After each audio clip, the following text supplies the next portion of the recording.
এই কোরআন কোনোদিন পুরাতন হবে না, এই কোরআন কোনোদিন জীর্ণ হবে না, এর আশ্চর্যকারিতা এবং বিস্ময়কারিতার কোনো শেষ হবে না। ফিহে মাসাবিহুল হুদা, এটি হচ্ছে কোরআন, হচ্ছে হেদায়েতের মশাল ও মানারিল হিকমা, এবং এটা হচ্ছে বিজ্ঞানের সুউচ্চ মিনার। এই যে বিজ্ঞানের আবিষ্কার হচ্ছে, বিজ্ঞানের আবিষ্কার যত বাড়বে কোরআন বোঝা তত সহজ হবে। সুবহানাল্লাহ। নবীজি কোরআন তেলাওয়াত করছেন আর অমুসলিমরা ইসলাম কবুল করে চলছে। কাফেরেরা সচেতন হয়ে গেল, আমাদের লোকগুলি তো আর ধরে রাখতে পারবো না, সব তো মোহাম্মদ সাল্লাল্লাহু আলাইহি ওয়াসাল্লামের পিছনে লাইন লাগাইছে। তখন তারা হযরত ওমরকে লাগিয়ে দিল, যেই লোকটাকে যেখানে পাওয়া যায় সেখানে মারে। হযরত ওমর রাদিয়াল্লাহু তাআলা আনহু তখন জাহিল, তিনি কাফের ছিলেন, মারার জন্য নেমে গেলেন। কোথায় পাওয়া যায় খুঁজতে খুঁজতে জানা গেল যে তিনি মসজিদে হারামে নামাজ পড়ছেন। পেছনে গিয়ে ওমর দাঁড়িয়েছেন, অপেক্ষা করছেন যে ঠিক আছে নামাজ পড়তেছে, নামাজ পড়াটা শেষ হোক, তারপরে আচ্ছা করে দেখব। নবী করিম সাল্লাল্লাহু আলাইহি ওয়াসাল্লাম নামাজের মধ্যে তেলাওয়াত করতেছেন জোরে জোরে। এখন আপনারা বুঝুন, এ কোরআন শরীফ হচ্ছে আল্লাহ, তেলাওয়াত করছেন যার উপরে নাজিল হয়েছে তিনি। এখন শুনতে কত মজা হচ্ছে। হযরত ওমর তিনি বলছেন যে আমি মনে মনে ভাবলাম যে মুহাম্মদ সাল্লাল্লাহু আলাইহি ওয়াসাল্লামকে এইসব কথা জেনে শিখায়। উনি তো কোনো স্কুল কলেজে যায়নি, মাদ্রাসায় যায়নি, কই পান এত সুন্দর সুন্দর কথা, নিশ্চয়ই জেনে শিখাচ্ছে। হযরত ওমর বলেন আমি যখন মনে করছি নবীজিকে মুহাম্মদ সাল্লাল্লাহু আলাইহি ওয়াসাল্লামকে জেনে কথাগুলি শিখিয়েছে, অমনি তিনি নামাজের ভিতরে তেলাওয়াত করলেন, ইন্নাহু লাকাউলু রাসূলিন কারীম। এটি একটি মহান বার্তাবাহকের বর্ণনা। হযরত ওমর চিন্তা করলেন সর্বনাশ, আমি মনে মনে চিন্তা করছি জেনের কথা, আর উনি জবাবে বললেন না জেনের কথা না, এটা সম্মানিত বার্তাবাহক তিনি বর্ণনা করেছেন। হযরত ওমর বলেন আমি মনে মনে ভাবলাম জেন যদি না শিখিয়ে থাকে তাহলে তলে তলে কোন ফাঁকে যেন মুহাম্মদ সাল্লাল্লাহু আলাইহি ওয়াসাল্লাম কবি হয়ে গেছেন, কারণ এত সুন্দর মিলিয়ে মিলিয়ে কথা তো আর শুনি নাই কখনো। হযরত ওমর বলেন আমি যখন ভাবলাম তিনি কবি হয়ে গেছেন, অমনি তিনি নামাজের ভিতরে আমার এ কথার প্রতিবাদ করলেন। তিনি পড়লেন ওয়ামা হুয়া বিকাউলি শাইরিন কালিলাম মা তুমিনুন। না না না, এটা কোনো কবির কথা নয়, তোমরা খুব কমই বিশ্বাস স্থাপন করো। হযরত ওমর বলছেন কি সাংঘাতিক কথা, চিন্তা করলাম জেনের কথা কয় না, জেনের কথা না, চিন্তা করলাম কবির কথা মনে মনে, আর উনি প্রকাশ্যে জবাব দিচ্ছেন যে কবির কথা না। তাহলে তো শুধু কবি, উনি কবি হন নাই, উনি গণকও হয়েছে, তা না হলে আমার মনের কথা বুঝে কেমনে? হযরত ওমর বলেন আমি যখন মনে মনে চিন্তা করলাম তিনি গণক হয়েছেন, অমনি নামাজের ভিতরে তিনি আমার এই কথারও জবাব দিয়ে দিলেন। তিনি বললেন ওয়ালা বিকাউলি কাহিনিন কালিলাম মা তাযাক্কারুন। না, এটা কোনো গণকের কথা নয়। সুবহানাল্লাহ। তোমরা খুব কমই উপদেশ গ্রহণ করে থাকো। হযরত ওমর বলছেন এবার আমার পায়ের তলা থেকে যেন মাটি খসে যাচ্ছে। কি আশ্চর্য কথা, যা মনে চিন্তা করি তার জবাব আসে নামাজ থেকে। এটা জেনের কথা না, এটা কবির কথা না, এটা গণকের কথা না, তবে এটা কি? বিরাট এক জিজ্ঞাসাবোধক চিহ্ন আমার সামনে ঘুরপাক খাচ্ছে, তবে এটা কি? হযরত ওমর বলেন আমি যখনই চিন্তা করলাম তবে এটা কি, অমনি রাসূল নামাজের ভিতরে আমার সে কথার জবাব দিয়ে দিলেন। তিনি পড়লেন তানজিলুম মির রাব্বিল আলামিন। এটি হচ্ছে আল্লাহ রাব্বুল আলামিনের নাযিলকৃত কিতাব। হযরত ওমর বলছেন আমার মনে হচ্ছিল যেন ইসলাম তার সব শক্তি নিয়ে তার শেকড় শুদ্ধ আমার কলিজার মধ্যে গেড়ে বসতেছে। কোরআন এক বৈপ্লবিক পরিবর্তন এনেছিল তদানীন্তন সমাজের মধ্যে। যারা চোর ছিল, ডাকাত ছিল, রাসূলুল্লাহ মেসমেরিজম করেন নাই, জাতিকে হিপনোটাইজ করেননি, গোটা জাতি চোর, ডাকাত, জেনাকার, বদমাশ, সন্ত্রাসী, সুদখোর, গোটা জাতির মধ্যে একটি বিরাট পরিবর্তন এসে গেল। যারা ছিল চোর, যারা ছিল ডাকাত, তারা মানুষের সম্পদের পাহারাদার হয়ে গেল। সুবহানাল্লাহ বলবেন না? যারা নারীর সতীত্বের জম ছিল, তারা নারীর সতীত্বের সংরক্ষণকারী হয়ে গেল।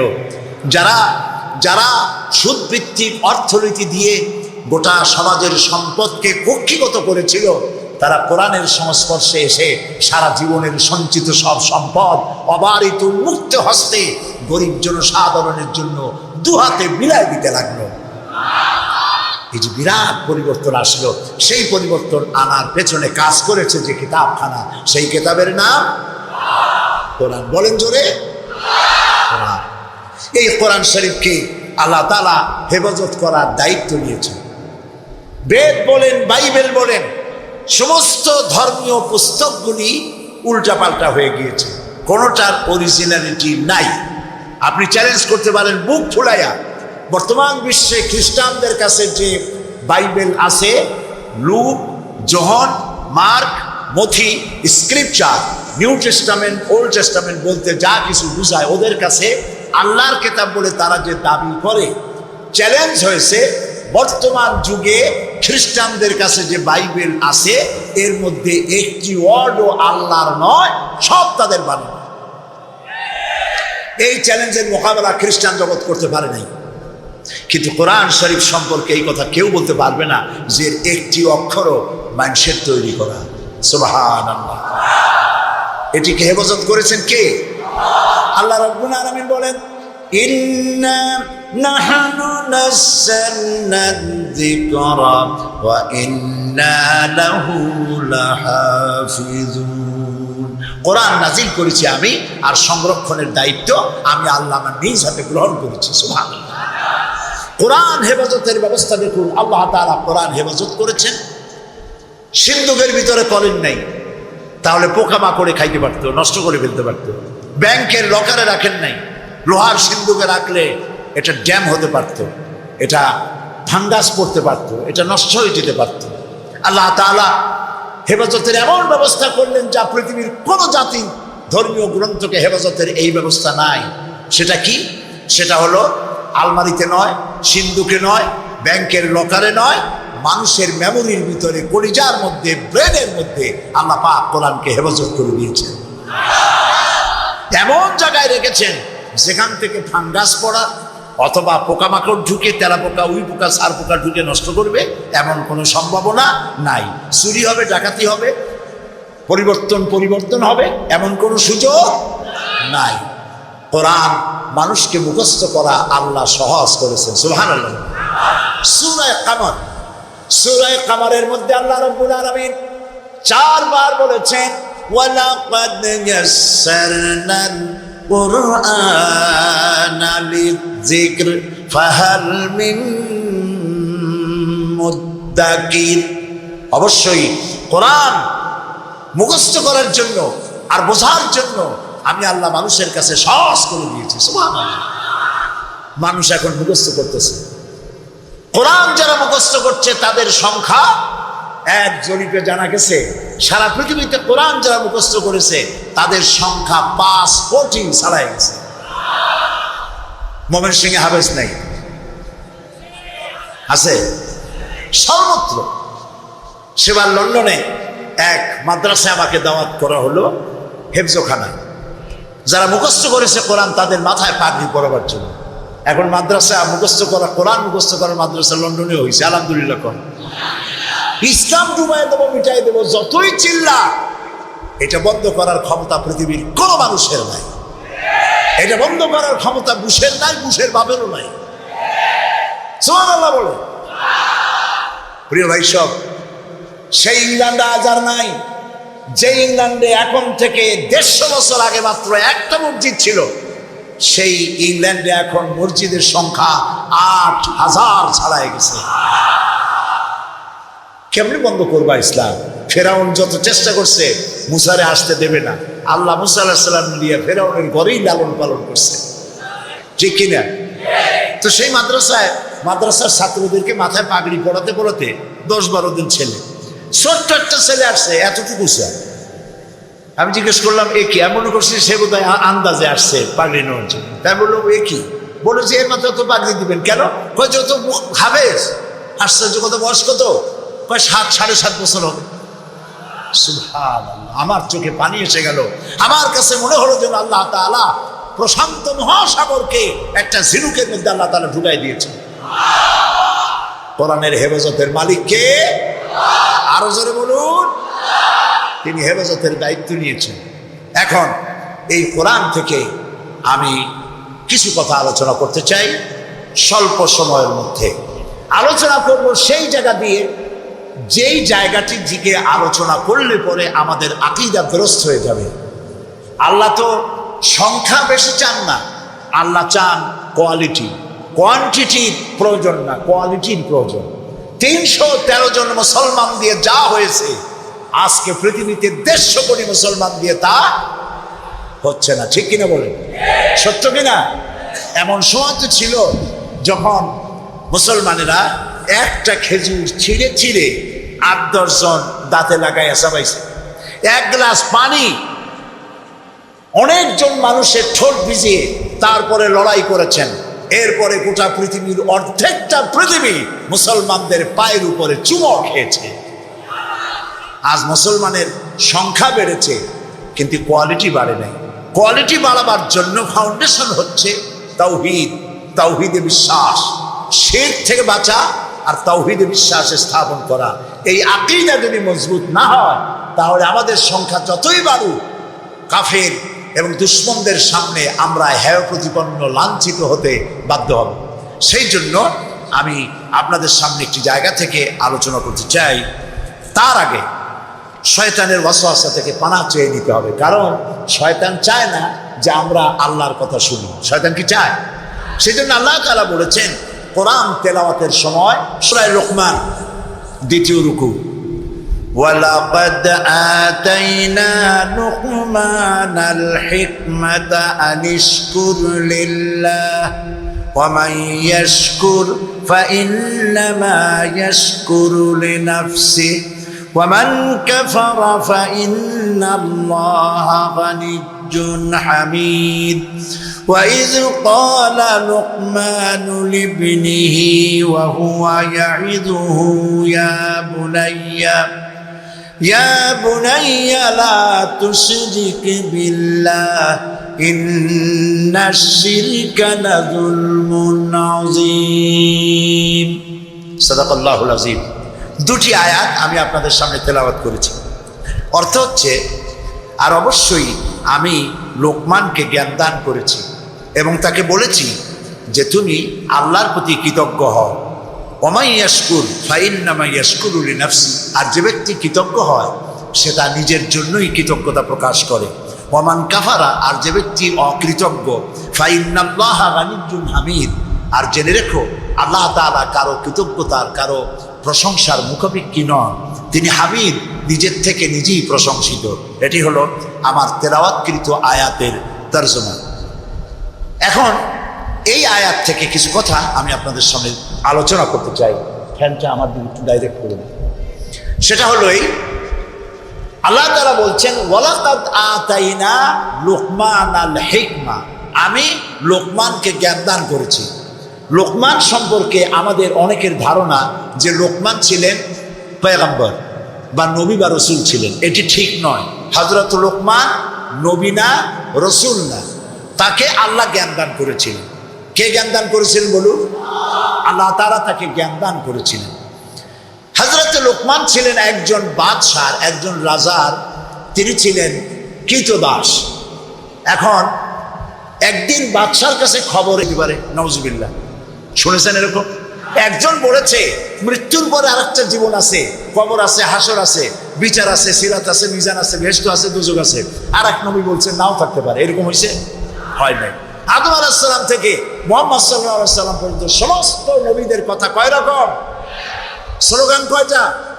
সব নবীদের স্লোগান একটি, আর তাদের সবার কথা এক। কারণ তাদের কাছে যে কথা এসেছে একটি অফিস থেকে এসেছে। অফিসটা কার? চিল্লায় বলুন। সমস্ত নবীদের স্লোগান এক ছিল, আদম আলাইহিস সালাম থেকে শুরু করে বিশ্ব নবী মুহাম্মদ রাসূলুল্লাহ সাল্লাল্লাহু আলাইহি ওয়াসাল্লাম পর্যন্ত সব নবীদের স্লোগান ছিল লা ইলাহা ইল্লাল্লাহ, লা ইলাহা ইল্লাল্লাহু মুহাম্মাদুর রাসূলুল্লাহ। সুতরাং দেখা গেল আল্লাহ রাব্বুল আলামিনের থেকে জ্ঞান যারা পায় তাদের কথার মধ্যে কোনো বৈপরীত্য হয় না। হযরতে লোকমান বললেন, এই যে কলিজার কথা, দিল, কাল, হার্ট, এটা ভালো সব শরীর ভালো, এটা খারাপ সব খারাপ। মন যদি ভালো হয় হাত ভালো কাজ করবে, বলেন ঠিক কিনা? হাত ওজনে কম দেবে না, মন ভালো ওজনে কম দেবে না, হাত খাদ্যে ভেজাল দেবে না, জমিনের আইল ঠেলবে না, পরনারী স্পর্শ করবে না, সুবহানাল্লাহ বলেন। আর মন যদি খারাপ হয় চোখ শুধু খুঁজে বেড়াবে মেয়ে লোক কোথায়, পাও খুঁজে বেড়াবে খারাপ জায়গা কোথায়, হাত খুঁজে বেড়াবে খারাপ জিনিস কোথায়, ঠিক কিনা?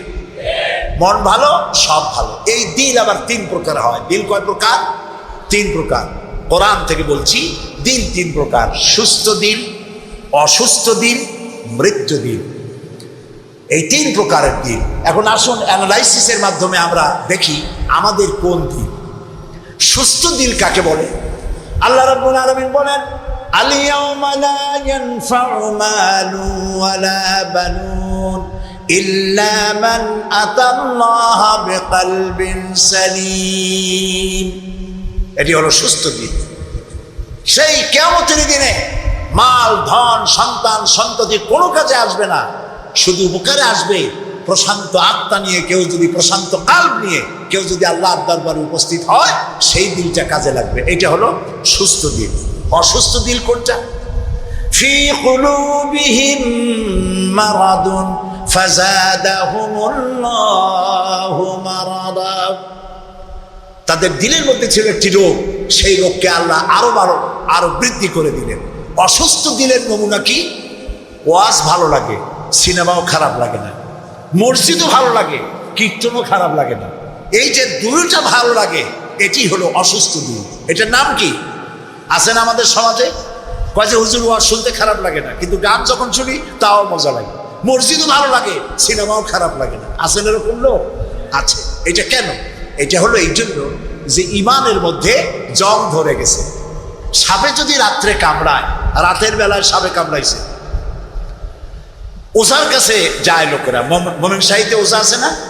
ওঝার কাছে যায়, যে বলে সাপে কামড়াইছে। এখন ওঝা প্রথমে টেস্ট করবে যে সাপটা বিষধর সাপ না বিষহীন সাপ। সাপ তো দুই রকম আছে। যে সাপে কামড়াইলে তাৎক্ষণিকভাবে লোক মারা যায়, ওই সাপরে মোমেন শাহীতে কি বলে? কি বলে? গোখরো সাপ। আর যেটা দেখতে খুব রং ছং মোটা টোটাও আছে, কিন্তু কামড়াইলে কিছু হয় না, ওইটা কি? জোড়া সাপ। এখন জোড়া সাপ না গোখরো সাপ কামড়াইলে কোনটায়? দেখে তো নাই। এটা বোঝার জন্য ওঝা করে কি, সাপে দংশিত ব্যক্তির জিহ্বার উপরে লবণ এবং ঝালওয়ালা মরিচ এগুলো দিয়ে দেয় জিহ্বার মধ্যে। যদি সে বলে পানি পানি লাগে, যত মরিচ দেয় তত পানি পানি লাগে, তাহলে বুঝতে হবে বিষধর সাপে দংশন করেছে। আর যদি সে বলে যে ঝাল লাগতেছে, লবণ লাগতেছে, তাহলে বুঝতে হবে যে লোড়া সাপে কি করছে? দংশন করেছে। এটি হলো সাপ যদি বিষধর হয়, তো বিষধর সাপের বিষে সর্বপ্রথম যে কাজটা করে সেটা হলো জিহ্বার স্বাদকে নষ্ট করে দেয়। মানুষের ইমানের জন্য সব থেকে বিষাক্ত সাপ হলো শয়তান। এ যখন মানুষকে ওয়াসওয়াসা দেয়, আর শয়তানের ওয়াসওয়াসা যখন মানুষ পড়ে যায়, তখন তার ইমানের স্বাদ নষ্ট হয়ে যায়। তখন সিনেমাও ভালো লাগে, মসজিদও ভালো লাগে, ওয়াজও ভালো লাগে, গানও ভালো লাগে। এটি হলো অসুস্থ দিল। এবার মৃত্যু দিল কি? মৃত্যু দিল সম্পর্কে আল্লাহ বলছেন, ওয়ালাকাদ যারানা লিজাহান্নামা কাসীরাম মিনাল জিন্নি ওয়াল ইনস লাহুম কুলুবুন লা ইয়াফকাহুনা বিহা। মানুষ আর জিনদের মধ্যে আল্লাহ তাআলা বলেন, আমি এক শ্রেণীর রেডিমেড জাহান্নামী তৈরি হয়েই আছে মানুষ এবং জিনের মধ্যে। ওরা কারা? লক্ষ্য করুন, মৃত্যু দিল কাদের? লাহুম কুলুবুন লা ইয়াফকাহুনা বিহা, যাদেরকে আমি হৃৎপুঞ্জ দিয়েছি, বিবেক দিয়েছি, সব বোঝে, আমারে বোঝে না। আছে না এরকম কিছু বুদ্ধিজীবী? বলেন আছে না? কবি আছে না এমন কিছু? সাহিত্যিক আছে না এমন কিছু? নারীর সৌন্দর্য, নারীর রূপের সৌন্দর্যের ব্যাপারে কবিতা লিখতে লিখতে কলমের কালি শেষ হয়ে যায়, কিন্তু এই সৌন্দর্য কে দিলেন তার চিনতেই পারল না। ফুলের ব্যাপারে গান লেখে, কবিতা লেখে, ফুলের রং, ফুলের গন্ধ। প্রজাপতি, প্রজাপতি কে এত সুন্দর করে, কোন শিল্পী তোমার ডানায় এত সুন্দর রং দিল, তার গান তৈরি করে, কিন্তু প্রজাপতির রং কে দিল আরে খুঁজে পায় না। তারপরে বলে কি? বলে যে সব বুঝেছি, শান্তিনিকেতন গিয়া পড়ে শুনিয়া, সাহিত্যের উপরে ডক্টরেট ডিগ্রি নিয়া কয় সব বুঝেছি। বলে বাবা কি বুঝেছো? কয় দেয়ার ইজ নো গড। সারা জীবন বসে বুঝলো যে প্রভু বলতে কেউ নাই, আল্লাহ বলতে কেউ নাই। বলে নাউযুবিল্লাহ, লাহুম কুলুবুন লা ইয়াফকাহুনা বিহা। সব বোঝে কিন্তু আল্লাহরে চেনে না। নিজের শরীরটা দেখে, আল্লাহরে খুঁজে পায় না। আহারে, তুমি তো তোমার শরীরটা দিয়েই আল্লাহরে চিনতে পারো। সুবহানাল্লাহ বলো। শরীরটা দিয়ে আল্লাহরে চেনা যায়। এই যে দুটো চোখ, এই চোখ দিয়ে সব সময় আমরা নেগেটিভ দেখি। সব সময় প্রতিটি চিত্র, প্রতিটি মুহূর্তে নেগেটিভকে পজিটিভ করে দেখায় কে? কে দেখায়? সুবহানাল্লাহ। এত সুন্দর দুটি চোখ আল্লাহ দিলেন, চোখের মধ্যে আল্লাহ আবার পানি দিয়ে দিলেন। পানি মানে কান্নার পানি না, এমনি চোখে পানি আছে। আপনি চোখে পলক মারেন, পলক মারেন না? কথা না বললে বুঝি কি? এই যে পলক মারেন, এটা কি ইচ্ছে করে মারেন না অটোমেটিক হয়? অটোমেটিক হয়। ইচ্ছে করে মারলে ভটর ভটর করতে। আপনি নিজের অজান্তেই চোখগুলি পলক মারে কেন? আল্লাহ রাব্বুল আলামিন মানুষের কল্যাণের জন্য এমন অটোমেটিক ব্যবস্থা করে তিনি রেখে দিয়েছেন। শহরে, বন্দরে, গ্রামে, নগরে, গঞ্জে বাতাসের ভিতরে পলিউশন আছে, রোগের জার্ম আছে, বাতাসের ভিতরে উড়ে বেড়ায়, অনবরত চোখের ভিতরে প্রবেশ করে চোখ নষ্ট করে দিতে পারে। এই জন্য রব্বুল আলামিন চোখের ভিতরে পানি ধরনের একরকম মেডিসিন রেখে দিয়েছেন। প্রতি মুহূর্তে চোখ পলক মেরে মেরে চোখকে আল্লাহ তাআলা ক্লিন করে দিতেছেন। শরীরের ভিতরে একটা শরীর দিয়ে আল্লাহকে চেনার জন্য যথেষ্ট। এই শরীরে আল্লাহ অসংখ্য রগ রেশা দিয়েছেন। মাথা থেকে শুরু করে পা পর্যন্ত যতগুলি নার্ভ আছে, সবগুলি নার্ভ ছিঁড়ে ছিঁড়ে যদি জোড়া লাগানো যায়, পুরা পৃথিবী একবার ঘুরে আসা যাবে। সুবহানাল্লাহ করতে ইচ্ছে করে না? আর যদি পাশাপাশি সাজায় রাখেন, 3 একর জমিন লাগবে একটা মানুষের রগ সাজায় রাখতে। এই রগগুলি দিয়ে আপনি আমি যা খাই, এটাকে বলা হয় কার্বোহাইড্রেট। চাউল, চাউল জাতীয় খাদ্য, আটা, আটা জাতীয় খাদ্য, চিনি, চিনি জাতীয় খাদ্য, আর ডাল, ডাল জাতীয় খাদ্য। এই 4 প্রকারের খাদ্য হলো কার্বোহাইড্রেট। এগুলি মানুষে খাইলে পরে শরীরের ভিতরে এর থেকে রক্ত হয়, এর থেকে পেশাব পায়খানা হয়ে বর্জ্য বেরিয়ে যায়। আর যেটা রক্ত হয়, সেই রক্তটাকে গোটা শরীরে প্রবাহিত করে শরীরটাকে আল্লাহ উষ্ণ রাখেন। সেজন্য এত রগ রেশা দিয়েছেন। এখন এই রক্তগুলিকে মাথা থেকে শুরু করে পা পর্যন্ত পৌঁছে দেওয়ার জন্য আল্লাহ একটা জেনারেটর রেখে দিয়েছেন বুকের মধ্যে। কন্তবুদ্ধি করে জেনারেটর নামটা কি? মাশাআল্লাহ, বুঝে ফেলেছেন। জেনারেটর নাম হার্ট। সেটা অনবরত সিস্টোলিক এন্ড ডায়াস্টোলিক এভাবে করে সম্প্রসারণ, সংকোচন এরকম করতেছে। চিকিৎসা বিজ্ঞানীরা বলেছেন মানুষকে মাথা থেকে শুরু করে কাটাকাটি করে সব বুঝেছি, কিন্তু হার্ট এরকম এরকম করে কেন, এর উৎস আজ পর্যন্ত পৃথিবী খুঁজে পায় না। এটি এভাবে করে করে রক্ত ছড়িয়ে দিচ্ছে। এখন দেখেন আল্লাহরে খোঁজার ব্যবস্থা। মানুষ খাইয়া খাইয়া তারপরে হার্টের মধ্যে চর্বি গিয়ে জমে। হার্টের মধ্যে যে করোনারি আর্টারি, করোনারি আর্টারির মধ্যে গিয়ে চর্বি জমতে লাগলো। হঠাৎ করে রক্ত প্রবাহ যখন বন্ধ হতে থাকে, আর চলতে পারে না, তখন অ্যানজাইনা হয়, হার্টে বেদনা শুরু হয়। এই বেদনা শুরু হলে তাড়াতাড়ি ডাক্তার এনজিওগ্রাম করে তারপর দেখে কতটা নষ্ট হয়েছে। ওইটাকে যদি প্রয়োজন হয় রগ বদলাবার, তখন তাকে বাইপাস করা হয়। বাইপাস করে নতুন রগ লাগাতে হবে। এখন বলেন এই নতুন রগ কোথায়? গরুর রগ লাগাইলে হবে? বলেন ছাগলের রগ? এখন আল্লাহ রাব্বুল আলামিনকে চেনা সহজ। ওই রব্বুল আলামিন এমন সুন্দর ব্যবস্থা রেখেছেন, কারো যদি বাইপাস ওপেন হার্ট সার্জারি করার যদি প্রয়োজন হয়, রোগের যদি 2-4টা রোগ যদি লাগে, আল্লাহ রব্বুল আলামিন মানুষের হাতের মধ্যে পায়ের মধ্যে স্পায়ার পার্টস কতগুলি রোগ রেখে দিয়েছেন। ডাক্তারেরা পা থেকে হাত থেকে সেই রোগগুলি নিয়ে হার্টের ভিতরে ওই রোগ লাগিয়ে দিয়ে নতুনভাবে আবার রক্ত সঞ্চালনের ব্যবস্থা করে দেয়। যালিকুমুল্লাহু রাব্বুকুম, এই হচ্ছে তোমাদের রব। সুবহানাল্লাহ বলে। ইনি আল্লাহ যিনি এই ব্যবস্থা করেছেন। কিডনি লাগে একটা মানুষের জন্য কয়টা? না 2টা লাগে না, কিডনি লাগে একটা, কিন্তু আল্লাহ তাআলা দিচ্ছেন কয়টা? 2টা। একটা যদি অকেজ হয়ে যায় তো আরেকটা দিয়ে যেন কাজ হয়। লক্ষ্য করুন, আপনার মেমোরি, আপনার মগজ, আপনার ব্রেন, যে ব্রেনটা, যে মগজটা মাথার মধ্যে আছে, এই মগজের মধ্যে রয়েছে অসংখ্য সেল, কোষ, CELL, অসংখ্য কোষ।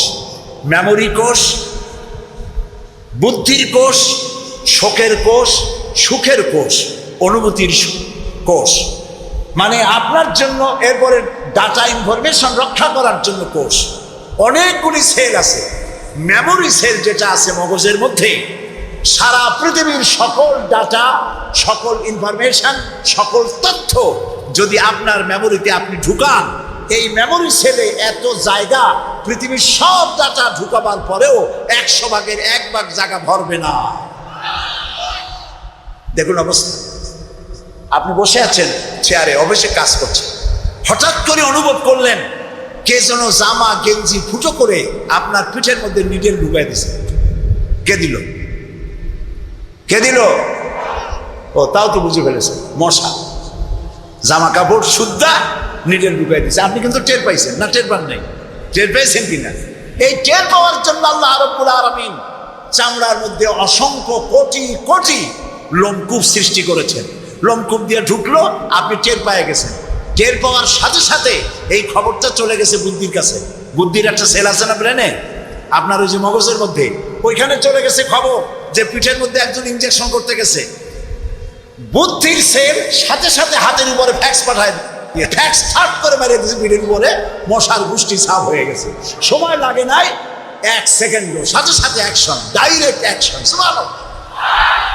কপালে যদি থাকে আল্লাহরে চিনতে কষ্ট হয় না, আর কপালে না থাকলে শান্তিনিকেতন থেকে PhD ডিগ্রি করে কাফের হয়ে যায়, মুরতাদ হয়ে যায়, কপাল পুড়ে যায়। এই জন্য অল্পের মধ্যে বুঝতে সহজ, যদি ঈমান থাকে কিসমতে। প্রিয় ভাই সব, আল্লাহ রাব্বুল আলামিন বলছেন লাহুম কুলুবুন লা ইয়াফকাহুনা বিহা, তাদেরকে হৃদয় দিয়েছি, তাদেরকে বিবেক দিয়েছি, সব বুঝলো, আমারে বুঝলো না। তাদের আমি কান দিছি, সব শুনলো, কিন্তু আমার কথা, হকের দাওয়াত শুনলো না। চোখ দিলাম, সব দেখলো, কিন্তু সবকিছু দেখে আমারে খুঁজে পাইলো না। এদের অবস্থাটা কি? আল্লাহ রাব্বুল আলামিন বলেন উলাইকা কাল্লানআম, এরা চতুষ্পদ জানোয়ারের মতো। আল্লাহ বলেন না, তাতেও হয় না, বালহুম আদাল, এরা জানোয়ারের চাইতেও নিকৃষ্ট। বলেন নাউজুবিল্লাহ। জানোয়ারের চাইতেও নিকৃষ্ট। আমি চিন্তা করলাম যে আল্লাহ তাআলা জানোয়ার বলছিলেন, তা তো একটা ঠিক ছিল। জানোয়ার বলেছেন, জানোয়ার কে বললেন? পশু কে বললেন? আল্লাহ তাআলা বলেছেন। এখন চিন্তা করলাম আল্লাহ পশু বললেন, ঠিক আছে, কিন্তু পশুর চাইতেও খারাপ এই কথাটা বললেন কেন? বুঝে আসতেছিল। আল্লাহ তাআলা বলেন, কোরআন যদি কেউ বুঝতে চায় তো বুঝার জন্য আমি তার দিল খুলে দেব। সুবহানাল্লাহ। ওয়া মান ইয়াত্তাকিল্লাহা ইয়াজআল লাহু মাখরাজা, আল্লাহকে ভয় করে কেউ পথ চলতে চাইলে আল্লাহ পথ তৈরি করে দেন। আমি চিন্তা করে দেখলাম সত্যিই তো জানোয়ারের চাইতেও তো মানুষগুলা খারাপ। ওই সব মানুষ যারা আল্লাহরে চিনল না। কিরকম দেখেন, আপনারা অনেকে বাড়িতে কুকুর পোষেন। কুকুর পোষে না মানুষ? কুকুর সাংঘাতিক বুদ্ধিমান প্রাণী এবং প্রভু ভক্ত। লন্ডনে তো বহু কুকুর আছে যারা স্কটল্যান্ড ইয়ার্ড বাহিনীতে চাকরি করে, ভালো ভালো চাকরি করে, ইন্সপেক্টরও আছে, হ্যাঁ, কর্নেল আছে, মেজর আছে, ইন্সপেক্টর আছে। অবশ্য কুত্তায় জানে যে সে মেজর বা কর্নেল। এবং এরা দারুণ হুকুম পালন করে। চোরের ছবিটা দেখায় দেবে আর তার ব্যবহৃত কাপড়টা শুকায় দেবে, বাস শেষ কাজ। যেখানে পাবে সেখানে ধরবে। $1 কোটি বা পাউন্ডও যদি দেয় কুত্তায় ছাড়বে না। সাংঘাতিক অফিসাররা, কথা বুঝতে পেরেছে? তো অনেকে কুত্তা পোষে, এখন কুত্তা পুষেছে। মাহফিল আসছে একটা লোক, রাত 2:30 2টা বা 11টার সময় বাড়ি ফিরেছে। কুত্তা টের পাইছে, অন্ধকার রাত, কে যেন আসতেছে। কুত্তা তার ভাষায় বলেছে হল্ট। এখন বাড়িওয়ালা বলছে এই ডবলু, আদর করে নাম রাখছে কুত্তার ডবলু। একটা ধমক দিল, কুত্তা গলার আওয়াজ শুনে বুঝে ফেলেছে। কুত্তা গলার আওয়াজ বোঝে না? কুত্তা তো ভালো গরুতেও বুঝে। আপনি আপনার গরুরে ডাক দেন অন্ধকারে, গরু আপনার ডাকের সাড়া দেবে, কাছে আসবে। আসে না এরকম? অন্ধকারে গিয়ে গরুর ডাক দিলে বাড়িওয়ালার ডাকে গরু সাড়া দিয়ে আসে না? বিল দিয়ে আসে না? কুত্তায় থেমে গেল, বুঝতে পারলো এ তো আমার মালিক, আমি তো ভুল করছি। যখন মালিক কাছে আসলো, কুত্তায় লেজ লড়াইয়া গায়ের সাথে মিশে মিশে লেজ লড়াইতে লাগলো। তার ভাষায় সে বলতে লাগলো আই এম এক্সট্রিমলি সরি। ও গ্রিন সিগন্যাল, লেজ নাড়াইয়া গ্রিন সিগন্যাল দিয়ে দিল, হুজুর আপনি যাইতে পারেন, স্যার আপনার জন্য দরজা খোলা। কিন্তু এইখানে যদি চোর হইতো আর ডাকাইত হইতো, আর যত বলতো ডবলু থাম, তাহলে সে কি থামতো? গর্দানে কামড়াইতো, না হয় ঠ্যাঙ্গে কামড়াইয়া ঠ্যাং ঠোং ভেঙে দিত, ঠিক কিনা? তাহলে বোঝা গেল কুত্তায় মালিকও চেনে, শত্রুও চেনে। আল্লাহ পায় উলাইকা কাল আনাম, এগুলো জানোয়ারের চাইতে খারাপ, বালহুম আদাল, এই জন্য খারাপ। কুত্তায় তো মালিক চিনলো, দুশ্মনও চিনলো, বন্ধুও চিনলো। এই মানুষগুলি আল্লাহকে চিনলো না, প্রভুকে মালিককে চিনলো না, তাকে অস্বীকার করলো। কুত্তার চাইতে নিকৃষ্ট। প্রিয় ভাই সব, মানুষের এই 3 প্রকারের দিল, সুস্থ দিল, অসুস্থ দিল, আরেকটি হলো কি দিল? মৃত্যু দিল। সকল প্রকার দিলের একটা চিকিৎসা আল্লাহ কোরআনে করে দিয়েছে, সুবহানাল্লাহ। আল্লাহ রাব্বুল আলামিন বলেন সব হৃদয় জনিত, কল্প জনিত রোগের চিকিৎসা হলো আলা বিযিকিরিল্লাহি তাতমাইন্নুল কুলুব। একমাত্র আমার স্মরণ, আমার জিকির, আমার স্মরণ মানুষের অন্তরাত্মাকে ঠান্ডা করে দিতে পারে, কলিজা ঠান্ডা করে দিতে পারে। আমার স্মরণে, আমার জিকিরে, আমার পথ অনুসরণে। প্রিয় ভাই সব, হযরতে লোকমান তিনি বলছেন, আল্লাহ তাআলা বলছেন আমি তাকে কি দিয়েছিলাম? জ্ঞান দান করেছিলাম। সেই জ্ঞানের ভিত্তিতে জ্ঞান দিয়েছিলাম এই জন্য যেন তিনি আমার শুকর আদায় করেন। হযরত ওয়া হুয়া ইয়াইযুহু ইয়া বুনাইয়া লা তুশরিক বিল্লাহ। স্মরণ করো সেই সময়ের কথা যখন লোকমান তার ছেলেকে ডেকে বলছেন ইয়া বুনাইয়া, হে আমার কলিজার টুকরা সন্তান। আপনারা কি শুনতেছেন? আমার সাথে থাকুন, তাহলে বুঝতে সুবিধা হবে। হযরতে লোকমান বলছেন ইয়া বুনাইয়া, ও আমার কলিজার টুকরা সন্তান। ওলামারা জানেন যে এখানে হওয়া উচিত ছিল ইয়া ইবনি, ইয়া ইবনি, ও আমার ছেলে। কিন্তু আল্লাহ তাআলা শোনাচ্ছেন লোকমান ডেকে বলেছি ইয়া বুনাইয়া, আমার ছেলে। ওইভাবে না বলে তিনি বললেন কি ইয়া বুনাইয়া। বুনাইয়া মানে কি? বুনাইয়া শব্দ এটা হলো তাসগীর করা হয়েছে। এটা বলা হলো হে আমার কলিজার টুকরা, নয়নের পুতুলি, বাবা ধন, সোনামণি। সুবহানাল্লাহ বলেন। দাওয়াতে এটি হলো টেকনিক। আপনি যখন ইসলামের দাওয়াত দিবেন তখন আপনাকে দাওয়াত দিতে হবে মিষ্টি ভাবে। আল্লাহ শিখাই দিয়েছেন উদউ ইলা সাবিলি রাব্বিকা বিল হিকমাতি ওয়াল মাউইজাতিল হাসানা। উত্তম ভাবে, মিষ্টি করে, সুন্দর করে, বৈজ্ঞানিক পন্থায় সুন্দর সুন্দর কথা দিয়া মানুষকে আমার পথে ডাকো। আল্লাহ তাআলা বলছেন সুবহানাল্লাহ। এই জন্য আপনি মেজাজ খারাপ করলে পারবেন না। যে চোরের কাশি রোগ হয় আর যে পীরের মেজাজ খারাপ, এই দুইজন ব্যবসায় ভালো করতে পারবে না। পীরের যদি মেজাজ খারাপ বেশি হয় মুড়ির একটাও পাবে না। আর যদি চোরের কাশি রোগ হয়, চুরি করতে গিয়ে পিটান খাওয়া ছাড়া পথ নেই। তো আপনি দিনের দাওয়াত দিবেন, আপনার মেজাজ ভালো হইতে হবে। দাওয়াত দিবেন মিষ্টি করে। রাসূলুল্লাহর কথাটাই দেখেন, আগেই কোন সুবহানাল্লাহ। আল্লাহ রাব্বুল আলামিন বলেন ফাবিমা রাহমাতিন মিনাল্লাহি লিনতা লাহুম ওয়ালাউ কুনতা ফাযযান গালিদাল কলবি লানফাদ্দু মিন হাওলিক। হে রাসূল, আপনার প্রতি আল্লাহর করুণা হচ্ছে এই যে আল্লাহ তাআলা আপনার দিলটাকে নরম করে দিয়েছেন। সুবহানাল্লাহ। আপনার কাছে যেই আসে সিমেন্টেড হয়ে যায়, কেউ ছিটকে পড়ে না আপনার ব্যবহারের কারণে। রসুলের ব্যবহার, সুবহানাল্লাহ বলে, সুবহানাল্লাহ, কি ব্যবহার! মসজিদে নববীতে এক বদবী এসে পেশাব করেছে মসজিদে নববীর মধ্যে। আচ্ছা কোন তো, এই মোমেন শাহীতে মসজিদের মধ্যে না, মসজিদের বাইরে দাঁড়াইয়া দেওয়ালের উপরে যদি কেউ পেশাব করে আপনি কি করবেন? জি বুঝতে পারছি আপনারা কি করবেন, চেহারা দেখি বোঝা যায় আপনারা কি করতে পারেন। মসজিদের ভেতরে পেশাব করতেছে রসুলের সামনে, সাহাবায়ে কেরামদের চোখ মোটা হয়ে গেছে, ভাবখানা এই রসুল পারমিশন দেন আর জম্মের মতো পেশাব করাই দেয়। রাসূলুল্লাহ বললেন না না, বাধা দিও না, তাহলে সে অসুস্থ হয়ে যেতে পারে, তার সবটা আনলোড হতে দাও। সবটা শেষ হইল, রাসূলুল্লাহ তাকে কাছে ডাকলেন, ডেকে বললেন তুমি যে কামটা করলা তুমি কি জানো এটা কি? কয় না তা জানি না।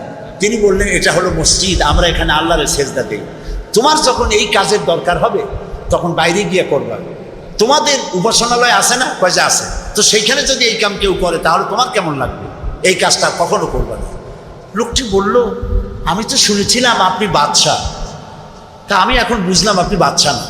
বাদশাহ হইলে যে কাম আমি করছি এতে তো আমার কল্লা এতক্ষণ গড়াগড়ি যাইতো, আপনি তো বাদশাহ না, আপনি অবশ্যই অবশ্যই আল্লাহর নবী, কোনো সন্দেহ নাই আমার মনের মধ্যে। এই ছিল রসুলের ব্যবহার। রাসূলুল্লাহ সাহাবীদের দিকে তাকায় বললেন ইন্নামা বুইসতুম মুয়াসসিরিন, ও সাহাবীরা আল্লাহ তোমাদেরকে পাঠাইছেন মানুষের কাছে দ্বীনকে সহজ করার জন্য, কঠিন করার জন্য নয়। রাসূলুল্লাহ যখন দাওয়াতের লোক পাঠাতেন বলতেন ইয়াসসিরু ওয়ালা তুআসসিরু, মানুষকে সহজ করে দ্বীন বুঝাও, কঠিন করে বুঝাইও না।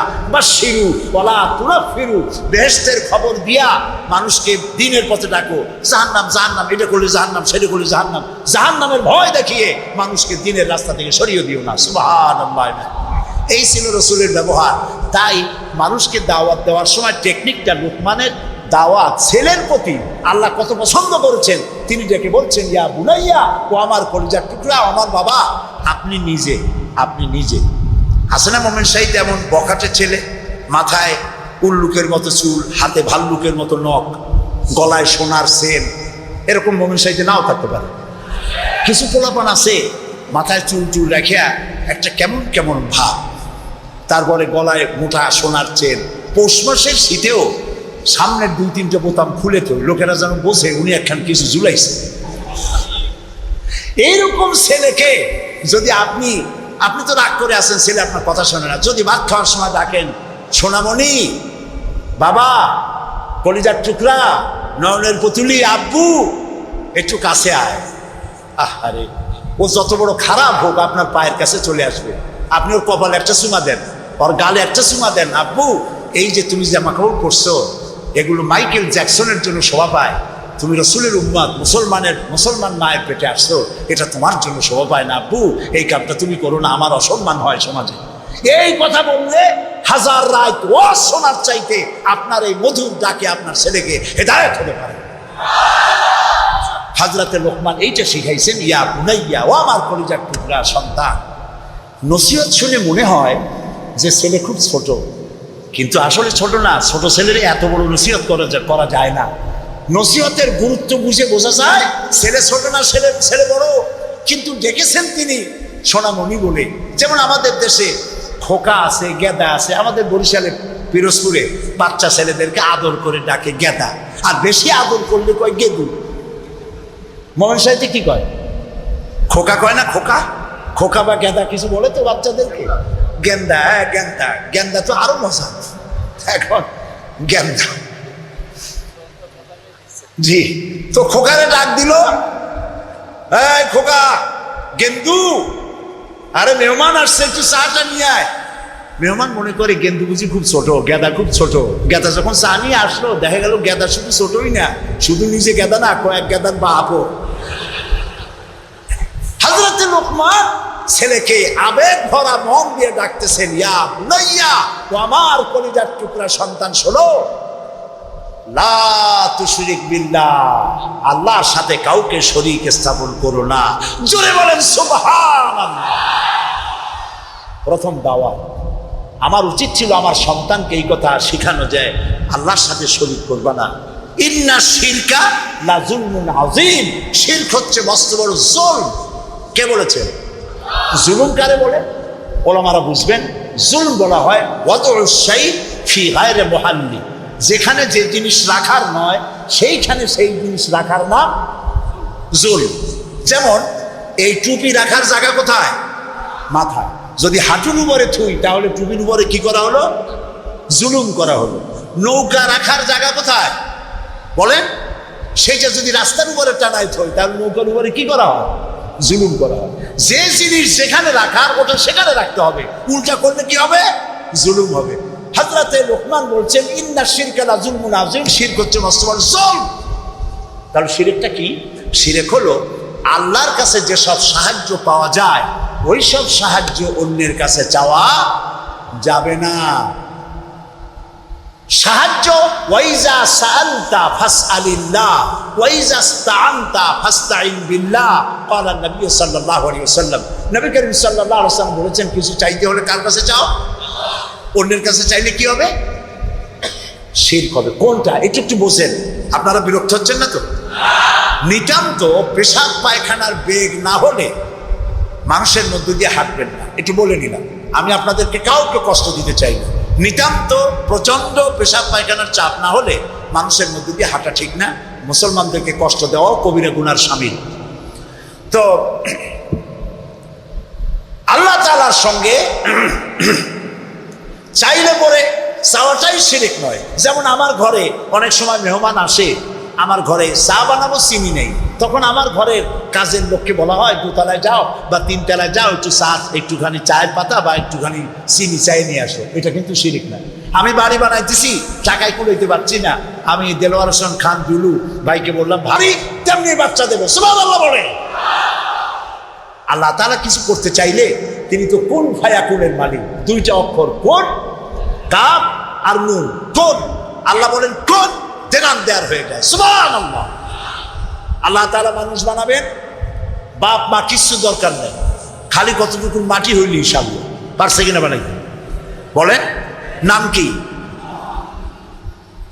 দাদাও দরকার নেই। আল্লাহ মানুষ বানাবেন, বাপ মা বাপের দরকার নেই, খালি একটা মেয়ে লোক দরকার। পারছেন না বানাইতে? কে তিনি? ঈসা আলাইহিস সালাম।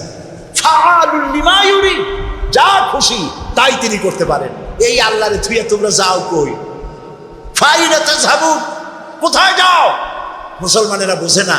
প্রিয় ভাই, সব আফসোস করে বলি, লোকেরা মাজারে যায়, মাজারে যাইয়া যা করে এই মুসলমানরা, মুসলমানই থাকে না। আমার নিজের চোখে দেখা চট্টগ্রামে বাইজিদ বুস্তামির মাজার তারা বলে, কিন্তু ইতিহাস বলে না যে ওখানে ওনার কবর আছে। উনি ওখানে আসছিলেন একবার, এটা ইতিহাসে পাওয়া যায়। তো একটা পুকুর আছে, আমি একবার গেলাম, এত লোক যায় কি দেখি গিয়া, দেখি একটা পুকুর, সেই পুকুরের মধ্যে বিরাট বিরাট কচ্ছপ, বোধ হয় ওর 4টা কচ্ছপ এই মঞ্চে ধরবে না, এত বড় বড় কচ্ছপ, গায়ে শ্যাতলা পড়ে গেছে। মুসলমান, মাথায় টুপি, মুখে দাড়ি, গরুর কলিজা খাসির কলিজা নিয়ে গেছে, কাটিয়া কাটিয়া কচ্ছমরে খাওয়া, আর কচ্ছমের পায়ে হাত দিয়ে চুমা খায়। নাউযুবিল্লাহি মিন যালিক। বুজুর্গ কচ্ছপ, মুসলমানে কদমসি করে কচ্ছমের। আমি দেখে চিন্তা করলাম, ক্ষুধার্ত, তৃষ্ণার্ত, এতিম, গরিব মানুষের যদি এই দৃশ্য দেখে তাহলে সে হয়তো আফসোস করে বলবে, আল্লাহ, মানুষ না হইয়া কোনো পীরের দরবারে কচ্ছম হইলে তাও মাঝে মধ্যে একটু কলিজা খেতে পারতাম, এখন তো ভাতও পাই না। নাউযুবিল্লাহ। একটা গাছ দেখলাম দূরের থেকে, অনেক ফল। আমি চিন্তা করলাম গাছে এত ফল হয়, কি গাছ? কাছে গিয়ে দেখি কি এর ফল, ইট আর পাথর ঝুলানো, দড়ি দিয়ে ইট পাথর ঝুলানো। আমি জিজ্ঞেস করলাম, ভাই এগুলো কি? এগুলো মেয়ে লোকেরা ঝুলাই গেছে। কেন? কয়েছে যেসব মেয়ে লোকের বাচ্চা হয় না, ওরা এখানে মানত করে, ইট ঝুলাবো, পাথর ঝুলাবো। এর সিগনিফিকেন্স কি, দর্শনটা কি? কয়েছে দর্শন হলো এই মেয়ে লোকদের ধারণা যে এইভাবে ঝুলাই থুয়ে গেলে যেমন ভার হয় ডালের মধ্যে, ওই রকম পেটের মধ্যে ভার হইতে হইতে একদিন বাচ্চা হয়ে যাবে। কি আশ্চর্য কথা! আহারে মুসলমান, প্রিয় ভাই, সব মাজারে লোকেরা যায় আর সেখানে চাদর দেয়, আগরবাতি দেয়, মোমবাতি দেয়। আপনারা দেন না, এরকম মানুষ সাইতে নাই, আছে এরকম মাজার? আচ্ছা, দেওয়ার সময় আপনারা কি এই চিন্তা করেন যে এই যে টাকাটা দিলাম, এই টাকা দিয়ে আপনি সাহেব কি বেঁচে আছেন, উনি কি এগুলি খেতে পারবেন? কমলা, বেদানা, আঙ্গুর কিনে খেতে পারবেন? অথবা তার বউ বাচ্চা কেউ বেঁচে আসে খেতে পারবেন? দেন কেন? এই দেওয়ার ফলে এই টাকাগুলি দিয়ে কি হয়? ওইখানে বসে আছে কিছু লোক যারা মাথায় শালু কাপড় বাঁধা আছে না, শালু কাপড় বাঁধা, লোহার শিকল পরা, দাড়িতে জট, মাথায় জট, গায়ে সালার চট, মোষ আর দাড়ি দিয়া ঢাকা। আমি অনেক সময় তাকাই দেখছি, হাসে না কান্দে বোঝার কোনো উপায় নেই। নওজুবিল্লাহ। একটারে দেখি ওইখানে বসে গাঁজা খাইয়া কি জানি দূরের থেকে তাকায় দেখছি ছাত্র জীবনে এরকম কি জানি ডলে হাতে এরকম ডলিয়া, তারপরে কলকিতে ভরে দিল টান, চোখ বড় হয়, এরকম ক্রমান্বয়ে চোখ বড় হইতে থাকে। আরে এরপরে কি জানি এরকম একটা কান্দের উপর, নাম জানি না আমি, কান্দের উপর থেকে এভাবে ঘষে আর বলে মদিনা যাব কেমন মদিনা। হ্যাঁ বলে তুই শয়তান, তুই মদিনা যাবি কেমনে? এত গাঁজা খাইয়া তুই যাবি মদিনা? এটা কি সম্ভবপর কথা? প্রিয় ভাই সব, কবরে যদি আগরবাতি, মোমবাতি আর চাদর দেওয়া জায়েজ হতো, জান্নাতুল বাকিতে 10,000 সাহাবীদের মাজার আছে। সুবহানাল্লাহ। হযরতে ওসমান রাদিয়াল্লাহু তাআলা আনহু শুয়ে আছেন জান্নাতুল বাকিতে। হযরতে আয়েশা আমাদের মা রাদিয়াল্লাহু তাআলা আনহা শুয়ে আছেন জান্নাতুল বাকিতে উন্মুক্ত আকাশের নিচে। আহারে হযরতে আব্দুল্লাহ ইবনে মাসউদ রাদিয়াল্লাহু তাআলা আনহু, হযরতে আব্দুল্লাহ ইবনে মাসউদ দেখতে খুব খাটো খোটো ছিলেন, পা ছিল একেবারে ছোট। একদিন হাদিসে এসেছে, একদিন তিনি খেজুর গাছে উঠতেছিলেন, নিচে সাহাবীরা দাঁড়ানো, এরপরে তার পাও দেখে ওনারা হাসতেছিলেন, এত ছোট পা, হাসতেছিলেন। রাসূলুল্লাহ বললেন, সাহাবীরা আব্দুল্লাহর পা দেখে হাসতেছো? কিয়ামতের দিন আব্দুল্লাহর পা যদি এক পাল্লায় রাখা হয় আর উহুদ পাহাড়টা যদি এক পাল্লায় রাখা হয়, উহুদ পাহাড় তার পায়ের সমান হবে না। এই হযরতে আব্দুল্লাহ ইবনে মাসউদ রাদিয়াল্লাহু তাআলা আনহু শুয়ে আছেন জান্নাতুল বাকিতে, চাদর নাই, আগরবাতি নাই, মোমবাতি নাই, কিচ্ছু নাই। রাসূলুল্লাহ বলেছেন জান্নাতুল বাকিতে, বাকি থেকে কিয়ামতের দিন 70,000 আহলে বাকি চাঁদের মতো চেহারা নিয়ে বিনা হিসাবে আল্লাহর জান্নাতে চলে যাবে। ওইখানে চাদর নেই, আর আমরা আমাদের দেশের পীর সাহেবদের মাজারে চাদর দিয়ে, আগরবাতি দিয়ে, মোমবাতি দিয়ে সর্বনাশ করছি। প্রিয় ভাই সব, এটি শিরক, এটা জীবনেও আমরা আর করবো না। রাজি আছেন? রাজি আছেন? কারা কারা রাজি? দুই হাত উঁচু করে দেখা। আলহামদুলিল্লাহ বলি, হাত নামান, বলি আলহামদুলিল্লাহ, জোরে বলেন আলহামদুলিল্লাহ। প্রিয় ভাই সব, কি বলবো, কত কথা বলবো। তনহামা দাগ দাগ শোধ, তম্বা কুজা কুজা নেহাম, সারা অঙ্গে ব্যথা, ঔষধ দেবো কোথা, ইঞ্জেকশন দেওয়ার জায়গাও নাই, সব নষ্ট করে ফেলাইছি। কিছু পীর বাইর হয়েছে, কেউ বলে তিনি নাকি সুফি সম্রাট, শুনছেন না? না, সুফি সম্রাট বলেন, নাউজুবিল্লাহ। এমন সব আকীদা, এমন সব কথাবার্তা প্রচার করা হয় যাতে ঈমান নষ্ট হয়ে যায়। কি মারাত্মক কথা তিনি বলেছেন! তিনি বলেছেন তিনি নাকি স্বপ্নে দেখতেছেন রাসূলুল্লাহ বিবস্ত্র অবস্থায় ময়লার স্তূপে পড়ে আছেন, আর উনি হাত দিয়েছেন, আর অমনি কাপড় চোপড় পরা অবস্থায় তিনি বেঁচে উঠছেন। এর দ্বারা তিনি বলতে চান যে তিনি নাকি মুহাম্মদী ইসলামের পুনর্জীবন দানকারী। বলেন নাউজুবিল্লাহ। প্রথমে তো মুহাম্মদ সাল্লাল্লাহু আলাইহি ওয়াসাল্লামের ইসলাম না, ইসলাম কার? আর উনি পুনর্জন্ম দিতে কে? বিশ্ব আশিকে রাসূল সম্মেলনের নামে শিরক আর বিদআতকে ছড়ানো হচ্ছে। মুসলমানেরা, এইটা নাজাতের পথ না, নাজাতের পথ এইটা। নাজাতের পথ কোনটা? জোরে বলে, নাজাতের পথ কোরআন, এর দ্বিতীয় কোনো রাস্তা নাই। সেই কথাই হযরত লোকমান বুঝাচ্ছেন। হযরত লোকমান বলেন, লা তুশরিক বিল্লাহ, ও আমার কলিজার টুকরা সন্তান, আল্লাহর সাথে কাউকে শরীক স্থাপন করো না। ইন্নাশ শিরকা লাযুলমুন আযীম, শিরক হচ্ছে মস্ত বড় জুলুম, এর কাছেও যেও না। প্রিয় ভাই সব, আমরা যদি না খেয়ে থাকি, কে আমাদের খাওয়ায়? আমাদের জাতির পিতার মুখ দিয়ে শুনি, কে আমাদের জাতির পিতা? এই ব্যাপারে আপোষ করবেন? জীবন চলে যাবে মুসলমানের, এই ব্যাপারে কোনো আপোষ নয়। মিল্লাত আবিকুম ইব্রাহিম, আমাদের জাতির পিতা ইব্রাহিম আলাইহিস সালাম, তিনি কি বলছেন? আল্লাযী হুয়া ইউতঈমুনি ওয়া ইয়াসকিন, আমি যখন ক্ষুধার্ত হই আল্লাহ আমারে খাওয়ায়, আমি যখন তৃষ্ণার্ত হই আল্লাহ আমারে পান করায়। এটাই হচ্ছে তাওহীদ। ওয়াইদা মারিদতু ফাহুয়া ইয়াশফিন, আমি যখন অসুস্থ হই আল্লাহ আমারে রোগ মুক্ত করেন। সুবহানাল্লাহ। যা চাইবেন কার কাছে চাইবেন? প্রিয় ভাই, সব লোকেরা বোঝে না, না বুঝিয়ে সব করে। তাবিজের আর একটা শিরক আছে। অবশ্য মোমেন শাহীকে তাবিজের কারবার নেই, এখানেও আছে তাবিজ। আর তাবিজ কোরআন শরীফ দিয়ে তাবিজ দেখে, সেই তাবিজের আবার কায়দা আছে। ধান্দা লাগাবার জন্য বলে খালের পানি, বিলের পানি, পুকুরের পানি, টিউবওয়েলের পানি, সালার পানি, খালের পানি, 7 জায়গার পানি, জাফরানের কালি, এগুলো নিয়ে কাগজের উপরে দাগ দিয়ে তারপর কতগুলি নাম্বার লেখে, 752, 313, 1472, 1771। হাবিজ আমি, আপনারা দেখেন খুলে, আমি যা বললাম উল্টো একটাও বলছি নাকি? এগুলো লিখা তারপরে লেখে ইয়া জিব্রাইল, ইয়া মিকাইল, ইয়া ইসরাফিল, ইয়া আরেকটা কিছু। আমি একজনের গলায় দেখলাম এত বড় তাবিজ, বললাম ভাই এত বড় তাবিজ এর মধ্যে কি? কয় যে সর্বনাশ, এ বলাই যাবে না। বললাম কেন? কয় যে আমার ক্ষতি হবে। কিচ্ছু হবে না ভাই, খোলো তো একটু দেখি। তারপরে তাবিজটা খুললাম, মোম টোম ছাড়াইয়া তাবিজ দেখলাম যে ওইভাবে দাগ দাগ দেওয়া। আর আচ্ছা বলেন, বান্দর আমার মামু হয়, শিম্পাজি আমার নানা, ওরাং ওটাং দাদা, এই বলে এর মধ্যে কোনো গৌরব আছে? এর মধ্যে কোনো গৌরব আছে? কোনো গৌরব নাই। ডারউইনের গোষ্ঠী বান্দরের গোষ্ঠী হইতে পারে, কিন্তু আমরা বান্দরের গোষ্ঠী না। আমরা আসছি আদম থেকে, আদম আসছে মাটি থেকে। সুবহানাল্লাহ। ওই সময় সে বলছিল, আমি চিন্তা করছি যে কয় বোতল খাইয়া এরকম লিখতে পারে। ওই সময় সে বলছে মানুষ বান্দর জাতি। এরপরে যারা পৃথিবীতে বিজ্ঞানী, তার সমকালীনের পরপরে যারা এসছে, তারা রিসার্চ করে বলেছে এই ডারউইনের এই কথা হলো একটা বান্দরামি, এটা ঠিক না। কারণ মানুষ যদি বান্দরের জাত হয়, তাহলে বান্দর তো পৃথিবী থেকে বিলুপ্ত হয় নাই, এখনো পৃথিবীতে বহুত বান্দর আছে। এই বান্দর গুলা, আমরা তো একটা বান্দর এরকম দেখলাম না যে কোমর পর্যন্ত মানুষের মতো হয়ে গেছে। আরো কিছু ভালো করে খাওয়াইলে তাড়াতাড়ি করে মানুষ হয়ে যাবে। অর্ধেক মানুষের মতো হয়েছে, 12 মানুষের মতো হয়েছে, অথবা মানুষ এই মাত্র হয়ে গেল বান্দর থেকে লেস খুঁজে গেছে। এরকম হয়েছে কোথাও? কোন জিনিসের সাথে কোন জিনিসের সিমিলারিটি থাকলে এইটা ওইটার বংশের, এটা কি করে বলা যায়? তো এরকম বলেছে কেন তারা? মন যা বলেছে তাই বলেছে।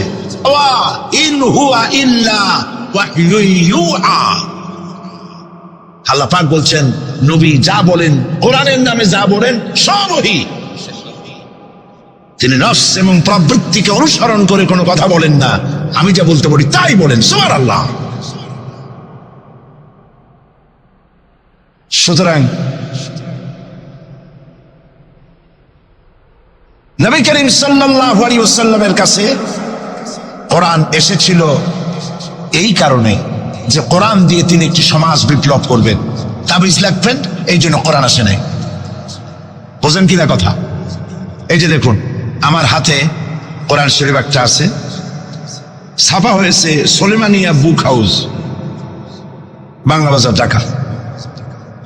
কে তাদেরকে অধিকার দিল কোরআন শরীফ সেবে কোরআনের মধ্যে তাবিজের নকশা আঁকা? আল্লাহর কালামের সাথে এটা বেয়াদবি, বেহরমতি। এই জাতীয় কোরআন শরীফ বাজারে পাইলে আপনারা কিনবেন না। কোরআন শরীফ নাম্বার দিয়ে তাবিজ লেখার কোন অধিকার ইসলাম কাউকে দেয় নাই। কোরআন শরীফকে জাতির কাছে হালকা করেছে তাবিজের ব্যবসা দিয়ে। এটাকে একটা তাবিজের কিতাব বলে মনে করা হয়েছে। দেখুন সূরা ফাতিহা, এই নকশা গলায় বাঁধিয়ে রাখিলে মুক্তি পাওয়া যায় রোগ হইতে। সূরা মারিয়াম পেটে বাঁধিয়ে রাখলে বাচ্চা হবে তাড়াতাড়ি। সূরা ইউসুফ, এই নকশা গলার সাথে ঝুলায় রাখলে বিয়ে হবে তাড়াতাড়ি, কাঙ্ক্ষিত প্রেমিকাকে পাওয়া যাবে। এই জাতীয় আল্লাহর কালামের সাথে তামসা করেছে এরা, নাউজুবিল্লাহ বলে। তাবিজগুলো কি? কতগুলো দাগ দেওয়া, আর তার মধ্যে 573, 6072, 286, 1382। হারাম। আপনি 786, 10 লক্ষ বারো যদি দেখেন, একবার বিসমিল্লাহর সমান হবে না। ইমানকে সাফ করতে হবে। কোরআন শরীফ তাবিজ লেখার জন্য আসে নাই। নবী করিম সাল্লাল্লাহু আলাইহি ওয়াসাল্লাম তাবিজ লেখেন নাই, অনুমতি দেন নাই। সাহাবায়ে কেরামের একজন সাহাবীও তাবিজ লেখেন নাই। ঝাড় ফুকের ব্যাপারে ইসলাম অনুমতি দিয়েছে। নবী করিম সাল্লাল্লাহু আলাইহি ওয়াসাল্লাম নিজে ঝাড় ফুক করেছেন, সাহাবায়ে কেরাম করেছেন। তাবিজ লিখে লিখে ধান্দাবাজি কারে কয়? বলে যে টিউবওয়েলের পানি, কুয়ার পানি, খালার পানি, বেলের পানি, ড্রেনের পানি, পুকুরের পানি, নদীর পানি, সব জায়গা দিয়ে পানি আনবা। জাফরানের কালি, তারপরে কালিজিরার ছাতু, এইগুলো মিশাইয়া এরপরে দাগ দাগ দিয়ে তাবিজ লিখলো।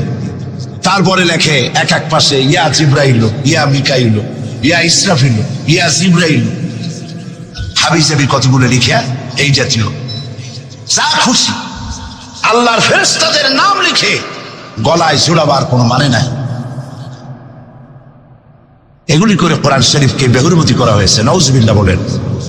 বিশ্বাস করুন, কোরআন তাবিজ লেখার জন্য আসে নাই। কোরআন এসেছে ভাগ্য পরিবর্তন করার জন্য। আল্লাহ রাব্বুল আলামিন বলেন, তাহা মা আনজালনা আলাইকাল কুরআনা লিতাশকা। নবী হে, কোরআন আপনার উপর এই জন্য নাজিল করা হয় নাই যে আপনি আপনার ভাগ্য নষ্ট হয়ে যাবে, ভাগ্য বিপর্যস্ত হবেন, এই জন্য কোরআন আসে নাই। কোরআন এসেছে ভাগ্যকে সুপ্রসন্ন করার জন্য। সুবহানাল্লাহ। সেই কোরআনের সাথে সম্পর্ক করেছি তাবিজের, কোরআনের সাথে সম্পর্ক করেছি সুমা দেওয়ার, মাথায় রাখার, বুকে লাগাবার। হ্যাঁ ঠিক আছে, কোরআন শরীফ মাথায় লাগাবো না কি লাগাবো? সুমা কোরআনে দেবো না কোথায় দেবো? বুকে কোরআন লাগাবো না তা কোথায় লাগাবো?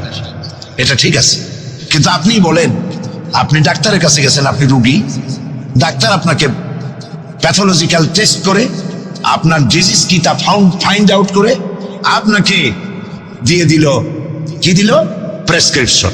আপনি প্রেসক্রিপশন গ্লাসের ভিতরে ভিজাইয়া 41 দিন সকালে আর বিকালে পান করলেন, অথবা প্রেসক্রিপশন ভাস করে মাদুলির মধ্যে ঢুকাইয়া গলায় ঝুলাই দিলেন, অথবা প্রেসক্রিপশন সকাল বিকাল চুমা খাইলেন।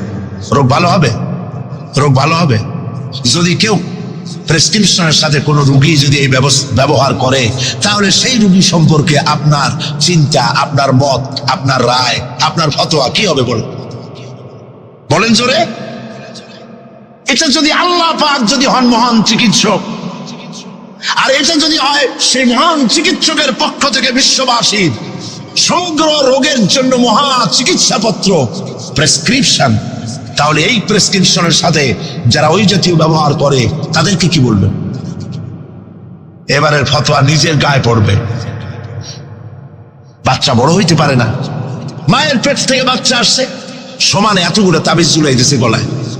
বাচ্চা যদি কথা বলতে পারতো তাহলে বলতো যে আল্লাহ কি অপরাধ করছে, এর চেয়ে তো মায়ের পেটে ভালো ছিলাম, এগুলো তো জাগাইতেও পারি না।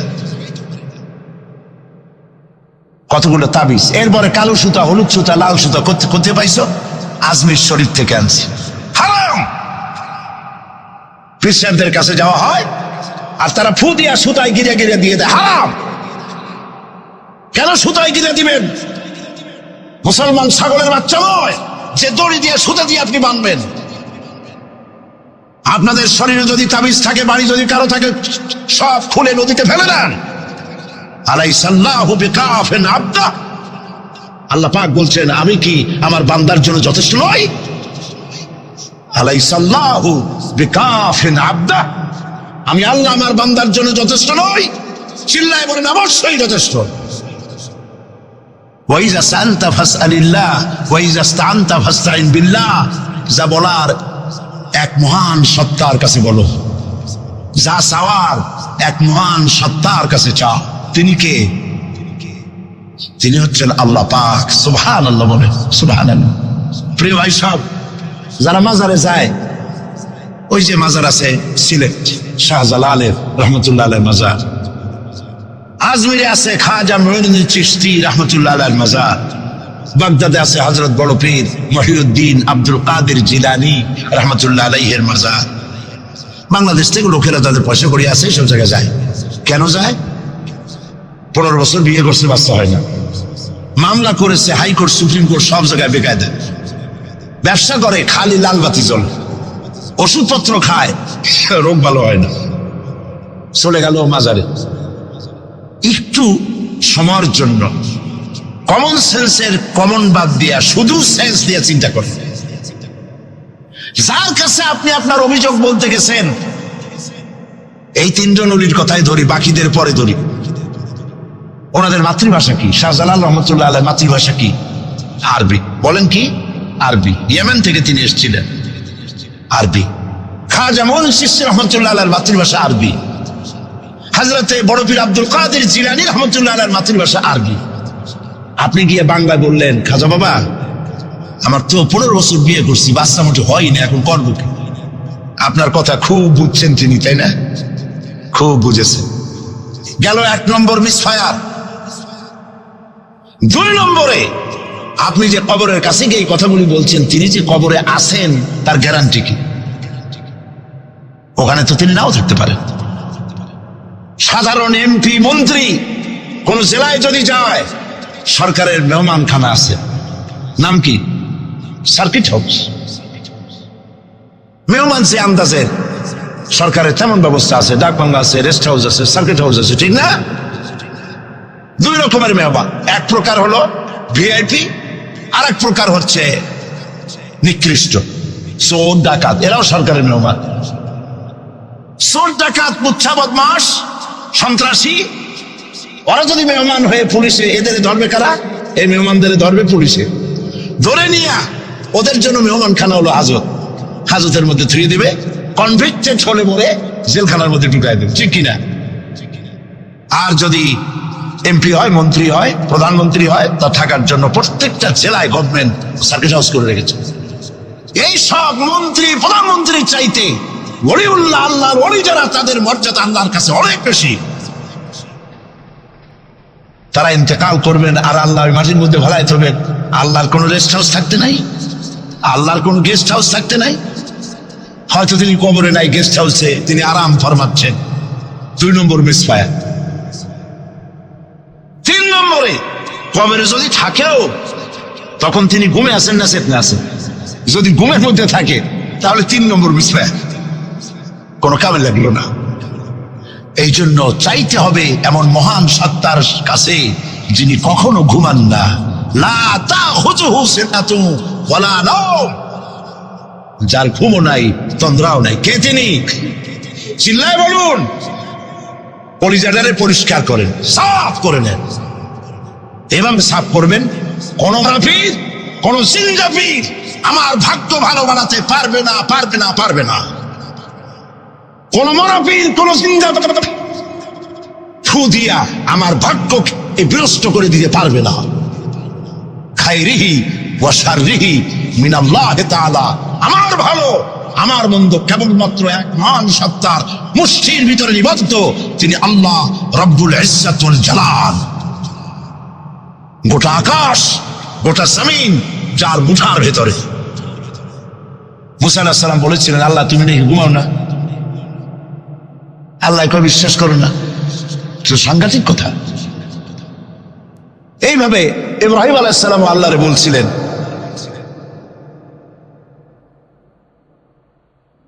রব্বি আরিনি কাইফা তুহিয়াল মাউতা, আল্লাহ তুমি মরাকে চিন্তা করো কেমনে? আল্লাহ কয় আওয়ালাম তুমিন, বিশ্বাস করো না? ইব্রাহিম আলাইহিস সালাম কাঁপে গেছেন।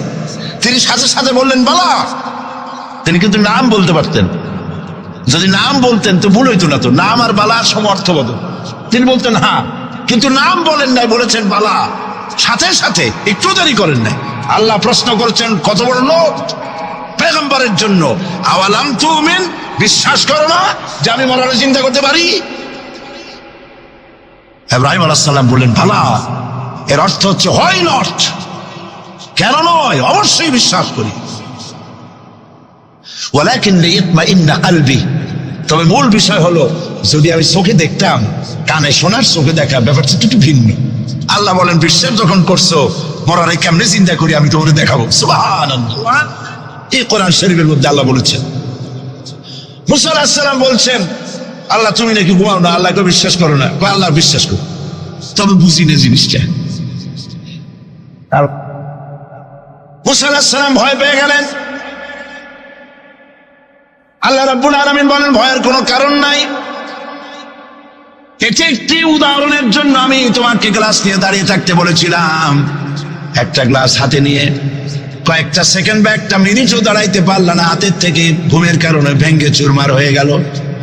তোমার রব, তোমার আল্লাহ হাতের মুঠার ভিতরে সপ্ত আসমান জমিন কুল কায়নাত, এর কন্ট্রোলিং সিস্টেম, এর ট্রাফিক সিস্টেম সবকিছু আল্লাহ রাব্বুল আলামিন